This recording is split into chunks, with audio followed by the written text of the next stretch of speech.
Ngửa mặt lên.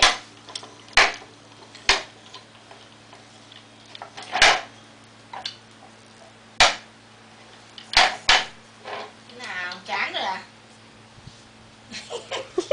Đây. Ôi con. Nào, ngã giờ nào. Nào. Ê, ê, chuột chí đâu, chuột chí đâu? Rồi, cắn cắn. Chuột quá chạy đi, cắn cái đồ đen kìa. Đấy. Leo vừa sợ quá. Leo sợ quá chạy đi đi.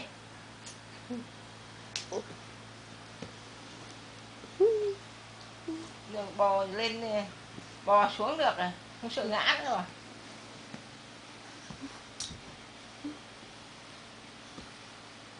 Con vừa. Cười cái gì? Vớ của mẹ à? Ôi mẹ đang quay phim cho Tên mà.